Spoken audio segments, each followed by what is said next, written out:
Selamat datang di channel saya Serangga Gatal. Jangan lupa di subrek, like and share. Mimin doakan semoga kita sehat semua. Oke, kita mulai. Su Yi segera bangkit dari kursi rotan. Dia melirik Ye Changchun, Ye Sueting, dan Ye Fenghe, dan berkata, "Ayo pergi, keluar." Ketiganya tercengang dan bingung.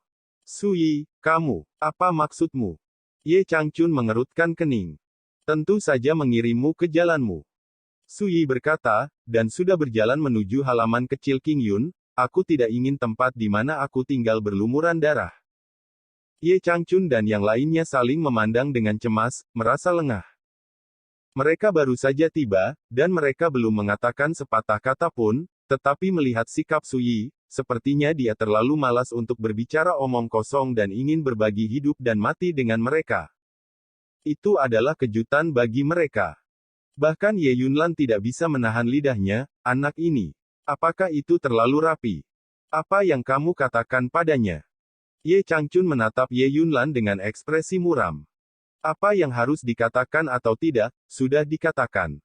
Ekspresi Ye Yunlan datar, "Apalagi, bukankah kamu di sini untuk menghancurkan anak selir Yu? Kenapa repot-repot?" Alis Ye Changchun dan yang lainnya semua mengerutkan kening. "Pergi, jangan biarkan anak itu melarikan diri." Ye Changchun mendengus dingin, dan memimpin Ye Sueting dan Ye Fenghe untuk berbalik dan mengejarnya. Melihat ini, Ye Yunlan segera mengirim. "Mari kita lihat juga." Wen Xinzhao menarik napas dalam-dalam dan meninggalkan halaman King Yun bersama King Ya dan Hanyan. Ini bulan April, langit cerah dan udaranya hangat dan kering. Danau Jinlin berkilauan dengan ombak, dan pohon willow membentuk hutan di tepi danau, yang penuh dengan tanaman hijau. Pada saat ini, sudah ada banyak biksu berkumpul di daerah terdekat, penuh sesak dengan orang-orang. "Lihat, itu Shen Suiyun, pelaku kejahatan terkemuka dunia dalam daftar bintang. Terlihat terlalu muda." Suara-suara diskusi berlanjut, dan mata semua orang melihat ke tengah danau Jinlin. Ada pulau karang kecil dengan jangkauan sekitar 30 kaki. Di pulau karang, berdiri sosok yang sangat tampan. Dia meletakkan tangannya di punggungnya dan berdiri diam di sana, ekspresinya tampak tenang, tetapi alisnya berkerut. Apakah dia benar-benar mengatakan itu? Suara Shen Suiyun mengandung rasa dingin yang menusuk. Wang Jiuli berdiri di danau tidak jauh dari pulau dan karang, dan berkata dengan ekspresi rendah hati, "Orang tua ini tidak akan berbohong tentang hal-hal seperti itu." Sebelumnya, ketika dia datang, dia sudah mengatakan apa yang dikatakan Su Yi. Dan ketika Shen Suiyun mengetahui bahwa Su Yi tidak hanya meremehkan untuk menghadapinya, tetapi juga mengatakan bahwa jika dia datang untuk membalas dendam, dia akan diberikan kematiannya, seluruh orang itu sedikit heran. Beraninya dia meremehkanku seperti ini. Pergi dan katakan padanya, jika dia tidak datang dalam 1/4 jam, jangan salahkan aku karena bersikap kasar. Nada bicara Shen Suiyun dingin. Wang Jiu menggelengkan kepalanya dan berkata, "Saya kenal sesama Taoisu, dia tidak akan datang. Menurut pendapat saya, jika Tuan Muda Shen ingin memutuskan keberhasilan atau kegagalan, dia dapat segera pergi ke King Yun Xiao Yuan. Dia tidak mengatakan lebih banyak, hanya menunggu dengan tenang. Karena dia bilang dia akan menunggu 1/4 jam, dia tidak akan mengingkari janjinya." Dalam hatinya, dia sudah marah. Kali ini dia datang untuk bersikap terbuka dan berlebihan. Pertempuran dengan Su Yi akan dibagi menjadi kemenangan dan kekalahan, serta hidup dan mati. Namun, Su Yi menghina datang untuk bertarung. Waktu berlalu. Ada semakin banyak biksu di sekitar Danau Jinlin, semuanya datang dari segala arah setelah mengetahui berita itu. Kaisar Xia yang terganggu dan datang sendiri. "Kenapa Su Yi tidak datang? Apakah kamu takut?" "Bagaimana Suban Xian bisa takut? Mari kita tunggu dan lihat." Bagaimanapun, Shen Suiyun telah menamainya. Jika Suban Xian tidak datang, itu pasti akan merusak gengsinya. Diskusi berlanjut. Tiba-tiba terdengar seruan. "Ini, Su Sixian ada di sini." Itu adalah suara seorang gadis, suaranya menjadi bernada tinggi karena kegembiraan, matanya bersinar. Terjadi keributan di lapangan. Orang-orang melihat ke atas. Di kejauhan, seorang pria muda mengenakan jubah hijau, dengan tangan di punggungnya, berjalan menuju Danau Jinlin. Itu adalah Su Yi. Tuan Su akhirnya ada di sini. Ini pertunjukan yang bagus. Siapa yang akan menjadi yang pertama dalam daftar bintang, jawabannya akan terungkap nanti. Para biksu yang hadir semuanya bersemangat dan penuh harapan. Salah satunya adalah penjahat terkenal di dunia yang menempati urutan pertama dalam daftar bintang sejauh ini, Kepala Pedang Kontemporer Yunyin Jianshan. Pertarungan seperti itu, siapa yang tidak bisa menonton? Tapi, mendengar komentar ini, Su Yi menggelengkan kepalanya. Dia datang ke Danau Jinlin bukan untuk membersihkan Sen Suiyun. Aku tidak melihatnya, Su Yi ini memiliki banyak prestise. Ye Sueting berkata dengan terkejut. Berita itu mengatakan bahwa dia pernah berkultivasi di alam transformasi roh, dan pedang itu memotong 5 karakter alam roda roh di dunia ini. Secara alami, dia jauh dari sebanding dengan orang biasa. Ye Changchun berkata dengan penuh emosi, di alam Changsuan kami, karakter seperti Su Yi bisa disebut jenius teratas. Jangan lupa, ibunya Ye Yufei ada di klan kami. Sama mempesonanya. Berbicara tentang Ye Yufei, alis Ye Suetin menunjukkan warna suram. Ye Fenghe tampak dingin dan tanpa ekspresi, tapi selir Ye Yu sudah mati, dan kali ini, putranya akan mengikuti jejaknya. Mereka bertiga khawatir Su Yi akan melarikan diri, tetapi segera mengetahui bahwa Su Yi tidak melakukannya, dia tampaknya menyadari bahwa tidak ada banyak kesempatan untuk melarikan diri. Ini membuat mereka bertiga merasa nyaman. Oh, orang-orang yang hadir ini benar-benar konyol. Mereka menantikan duel antara Su Yi dan Sen Suiyun itu. Ketika Su Yi terbunuh selanjutnya, aku tidak tahu betapa indahnya ekspresi mereka nantinya. Ye Sueting tertawa. Ye Changchun mengingatkan melalui transmisi suara, kamu dan Feng Dia akan pergi untuk membersihkan Su Yi nanti, dan aku akan menahan Ye Yunlan. Ye Sueting dan Ye Fenghe mengangguk. Di Pulau Karang di tengah Danau Jinlin, Sen Suiyun juga memperhatikan pergerakan di tepi danau, dan melihat Su Yi yang sedang berjalan jauh. Bukankah kamu bilang dia tidak akan datang? Bibir Sen Suiyun bersinar dengan ejekan, tapi sekarang sepertinya dia masih dengan patuh mengambil inisiatif untuk datang. Wang Jiu juga terkejut dan bingung. Su Yi, aku dengar kamu ingin memberiku kematian, datang dan bertarung. Pakaian putihnya berkibar dan gayanya luar biasa, dan dia tiba-tiba menjadi fokus penonton. Su Yi melirik Sen Suiyun dan berkata, tidak mudah mati, kamu tunggu saja di sana, aku akan membawa mereka ke jalan dulu, lalu memberimu tumpangan. Penonton tercengang, apa yang terjadi? Sen Suiyun juga sedikit bingung, apa maksud orang ini? Melihat Su Yi menunjuk ke Danau Jinlin, dia berkata kepada Ye Changchun, tempat ini indah dan Feng Shui-nya sangat bagus. Jika kamu bisa mengubur tulangmu di sini, itu akan dianggap murah untukmu. Kata-kata ini membuat Ye Changchun dan yang lainnya murung. Saat itulah semua orang yang hadir menyadari bahwa Su Yi tidak di sini hanya untuk melawan Sen Suiyun, tetapi untuk membunuh orang lain terlebih dahulu. Siapa 3 orang itu?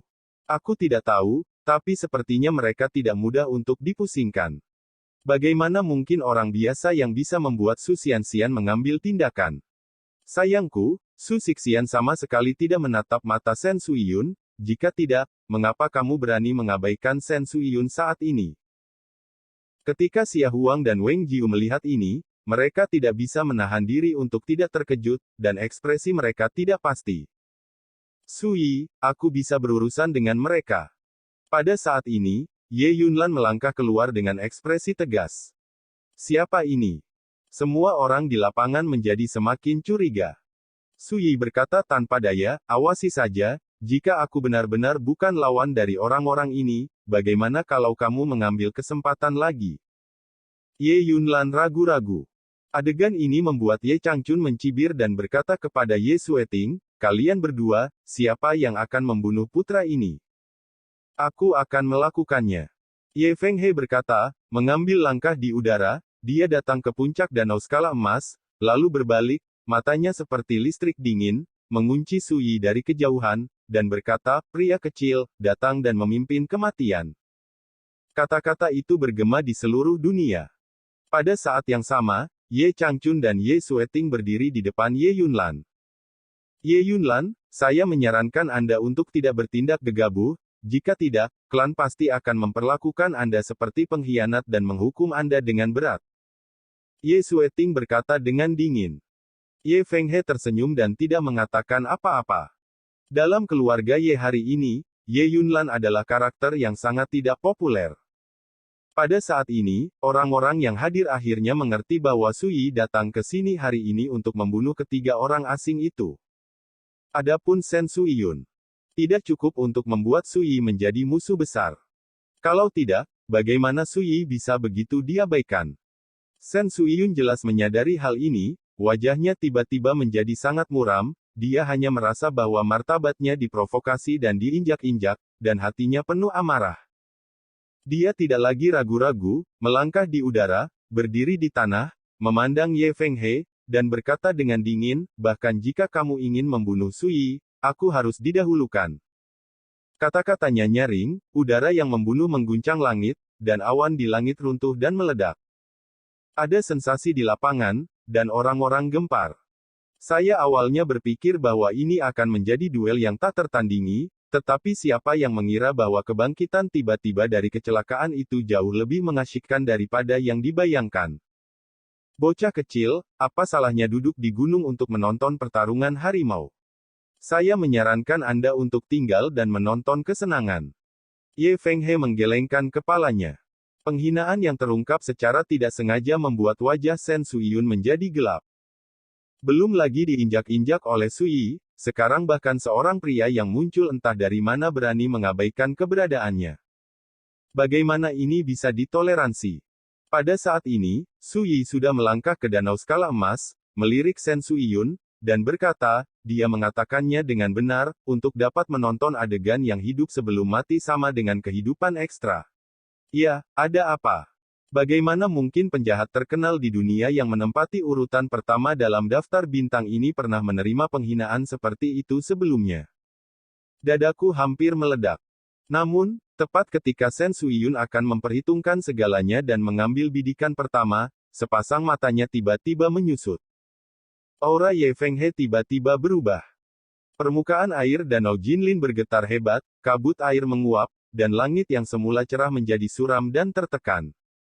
Tekanan mengerikan dilepaskan dari Ye Fenghe, mengguncang dunia. Dalam sekejap, diskusi bising di daerah terdekat berakhir dengan tiba-tiba. Atmosfer antara langit dan bumi membunuh keheningan. Siapa orang ini? Kekuatan yang mengerikan. Saya tidak tahu berapa banyak orang yang telah berubah. Jelas dia adalah seorang praktisi spiritual, tetapi aura semacam itu jauh lebih kuat daripada Huan Tiansu dan Ni Wanzi. Siapa orang ini? Hati Xia Huang sangat menakjubkan, dan alisnya menebal. Untuk sebagian besar pembudidaya yang hadir, mereka tidak mengenal Ye Fenghe sama sekali, dan mereka tidak terlalu peduli sebelumnya. Tetapi ketika Ye Fenghe mengungkapkan kekuatannya, orang-orang tiba-tiba menyadari bahwa pria aneh yang akan menghadapi Sui ini sebenarnya adalah keberadaan yang sangat menakutkan. Ini juga menyebabkan Sen Suiyun waspada. Kemarahannya menghilang, dan seluruh orang menjadi tenang. Juga sebagai alam fase roh, Sen Suiyun dapat dengan jelas merasakan bahwa Ye Fenghe sangat menakutkan, jauh dari sebanding dengan alam fase roh di dunia. Kalau begitu biarkan mereka bersaing satu sama lain. Jika Sui terbunuh, aku bisa melakukannya sekali dan untuk selamanya.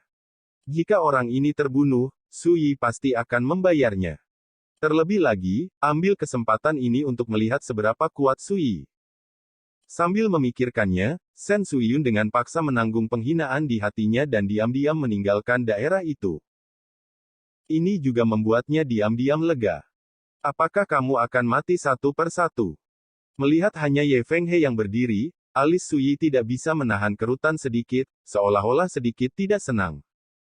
Aku sendiri, membunuhmu sudah cukup. Ye Fenghe tampak muram. Suara itu masih bergema, dan dia menghunus pedangnya dengan tiba-tiba. Dentang. Saya melihat pedang di tangan Ye Fenghe, seluruh tubuh seperti tinta, bergelombang dengan sedikit api ilahi yang menyala seperti bintang, napas mendominasi dan mengamuk, dan kekuatan penghancur luar biasa. Pedang Xingyan Dao. Dengan pedang di tangan, aura Ye Fenghe menjadi lebih menakutkan. Shen Suiyun tidak bisa tidak terkejut, tidak dapat membayangkan di mana karakter yang begitu kuat muncul. Namun, ini tidak cukup untuk membuatnya cemburu. Jika dia yakin bahwa dia adalah Sui, dia akan bisa memenangkan orang ini. Pada saat ini, kekuatan arai batas kota Jiuding yang menutupi kota berjalan dengan tenang, diselimuti lingkaran dengan Danau Jinlin sebagai pusatnya. Jika perang seperti ini tidak dihalangi oleh kekuatan formasi terlarang, akibatnya bisa menghancurkan area ini sepenuhnya. Menurutku, lebih baik kalian naik bersama. Sui menghela nafas. Begitu kata-kata ini keluar, Ye Yunlan tidak bisa menahan diri untuk tidak tercengang. Meskipun anak ini masih muda, auranya benar-benar menakjubkan. Klan Ye dari Kunwu adalah penguasa alam Changsuan dengan warisan kuno. Sebagai anggota klan Ye dari Kunwu, latar belakang Ye Fenghe di alam fase roh dapat dianggap sebagai yang teratas di alam Changsuan, yang cukup untuk meremehkan sebagian besar pembangkit tenaga listrik dari generasinya. Dan di benua biru ini, melihat alam spiritual dunia, saya khawatir tidak banyak orang yang layak untuk dikonfrontasi. Tapi sekarang, Sui sepertinya tidak memandang Ye Fenghe sama sekali. Bagaimana ini tidak mengejutkan Ye Yunlan? Omannya menggonggong, aku tidak tahu harus hidup atau mati. Ye Fenghe mendengus dingin dan mengayunkan pedangnya untuk membunuh tanpa ragu-ragu. Sebuah pedang menebas, dan ledakan itu terdengar secara intensif. Saya melihat pedang Qi melintasi langit, menghasilkan ribuan percikan api ilahi, seperti percikan api yang menyala di padang rumput, menyilaukan.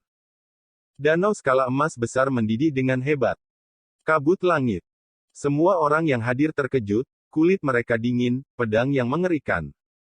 Yah, aku akan membawamu ke jalan dulu. Sosok Sui terentang, dan energinya seperti lautan yang sunyi, dan pada saat ini, ia meraung dengan keras. Dia melangkah maju. Saat energi pedang itu menebas, tangan kananku tiba-tiba menamparkan ledakan. Sederhananya, itu akan mematahkan pedang Ye Fenghe. Getaran. Ekspresi Shen Suiyun sedikit berubah. Dia baru saja memikirkannya, jika dia yang membuat tembakan, dia harus menggunakan kekuatannya yang sebenarnya untuk menyelesaikan pedang ini, tapi dia melakukannya dengan mudah. Bagus. Ye Yunlan menyemangati Sui dengan keras.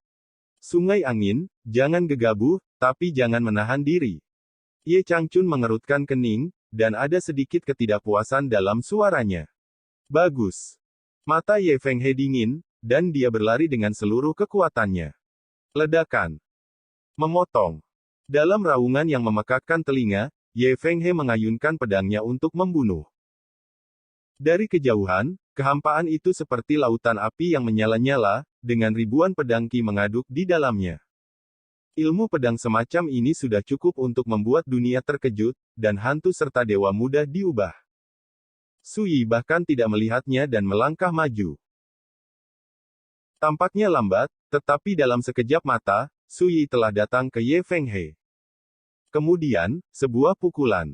Pukulan sederhana dan sederhana, tanpa sedikit kembang api, tidak ada yang mewah sama sekali. Ini pukulan. Ledakan. Para biarawan di pantai mundur dengan ngeri. Arai alam sejati Jiuding yang mengelilingi danau tiba-tiba berfluktuasi dengan hebat. Ini seperti di bawah pukulan ini, itu akan menjungkirbalikkan dunia. Kekuatan menakutkan dan luar biasa membuat kulit Ye Fenghe tiba-tiba berubah, tubuhnya ngeri, jiwa dan keadaan pikirannya terkejut dan gemetar. Brengsek. Anak ini terlalu kuat, kan? Ye Fenghe sangat percaya diri sebelumnya, tetapi pada saat ini, dia benar-benar panik. Karena pukulan ini, dia bahkan mencium bau kematian yang mematikan. Pembakaran. Ye Fenghe, yang sangat terstimulasi, menyingkir, menggunakan semua taoismenya seperti orang gila, dan menikam pedangnya ke udara. Ledakan. Tubuh hitam pedang itu seperti terbakar, meledak dengan cahaya. Itu memberi orang perasaan bahwa itu seperti matahari yang indah, terbit dari bawah pedang ini, menusuk mata orang-orang sampai tidak bisa terbuka. Pada saat ini, pupil Ye Yunlan sedikit menyempit, dan napasnya bergerak pelan. Ye Changchun dan Ye Suetin juga siap menunggu. Tidak ada yang bisa membayangkan bahwa Sui akan muncul. Mengekspos kekuatan besar seperti bambu yang patah, Ye Fenghe tidak punya pilihan selain menggunakan keterampilan unik di bagian bawah kotak pers. Pukulan Suyi mengenai energi pedang Ye Fenghe. Ledakan. Raungan itu bergema seperti komet yang menabrak bumi. Di bawah tatapan ngeri orang banyak, putaran energi pedang itu, seperti matahari yang terik, meledak di bawah pukulan Suyi, terkoyak. Dalam percikan cahaya dan hujan yang keras, kekuatan tinju tetap tidak berkurang, dan menghantam Ye Fenghe. Dapat dilihat dengan mata telanjang bahwa harta rahasia pertahanan pada karakter fase roh klan Kunwu Ye ini meledak seperti gelas kaca. Runtuh dengan suara. Setelah itu, tinju itu menghantam dadanya. Ledakan. Ye Fenghe menembak. Akhirnya, dengan bunyi gedebuk, itu jatuh di danau skala emas 100 kaki jauhnya. Ketika saya melihatnya lagi, rambutnya acak-acakan, tubuhnya berlumuran darah, dan dia sekarat karena luka serius. Pedang Dao di tangan Ye Fenghe jatuh di sampingnya dengan rengekan, gemetar hebat, seperti teriakan putus asa binatang buas. Satu pukulan sangat kuat. Penonton terdiam, semua orang terkejut dan tercengang. Kekuatan Ye Fenghe jelas bagi semua yang hadir, tetapi siapa yang bisa membayangkan bahwa ketika Suyi menembak, dia bahkan tidak bisa memblokir pukulan. Suyi menunjukkan jenis kekuatan yang seperti bambu patah, seperti memasuki dunia siapapun, yang sangat mengejutkan pikiran semua orang yang hadir. Orang ini telah menjadi sangat kuat.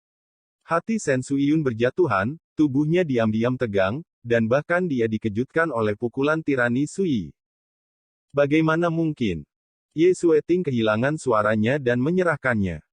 Wajah Ye Changchun menjadi gelap. Bagus. Emosi Ye Yunlan gelisah, dan sudut alis dan matanya penuh kejutan. Dia tidak pernah berpikir bahwa ketika berhadapan dengan karakter seperti Ye Fenghe, Suyi, yang berada di tahap akhir transformasi roh, tampaknya memiliki potensi untuk menghancurkannya. Dibandingkan dengan pemenggalan Huan Tiansu dan yang lainnya pada hari ke-10 Maret, kekuatan Dao Yousu jelas telah mengalami perubahan yang mengguncang bumi. Xia Huang bergumam. Dia pernah menyaksikan bagaimana Suyi membunuh 5 karakter di alam roda roh, termasuk Huan Tiansu, dan dia secara alami tahu bahwa Suyi hari ini jauh dari sama. Di hadapan, hanya Wen Xinzhao, King Ya, dan Han Yan yang paling tenang. Aku mengatakan sebelumnya bahwa aku akan membiarkan kalian berdua pergi bersama, tetapi aku hanya ingin berada di atas kepalaku. Apa perbedaan antara lengan pria dan pemberhentian? Begitu suara acuh tak acuh terdengar, Suyi berjalan menuju Ye Fenghe. Berhenti. Pada saat ini, Ye Sueting menembak tanpa ragu-ragu, dan sosoknya seperti pita, bergegas menuju Suyi. Sosok itu masih di udara, Ye Sueting telah menebas Suyi tanpa ragu-ragu. Kamu tidak bisa menyelamatkan hidupnya. Suyi menggelengkan kepalanya sedikit dan menjentikkan jarinya. Ledakan. Pedang Ye Sueting hancur inci demi inci. Pada saat yang sama, Suyi melangkah. Wow, gelombang-gelombang. Beberapa meter jauhnya, di sekitar sosok Ye Fenghe, airnya bergejolak, berubah menjadi pusaran energi pedang dengan jangkauan 10 meter, menutupinya.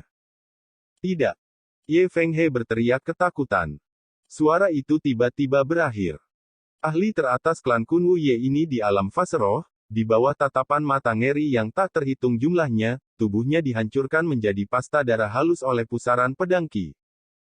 Jiwanya hilang. Sekian dulu update-annya, tunggu lanjutannya di channel saya Serangga Gatal, di subscribe ya guys.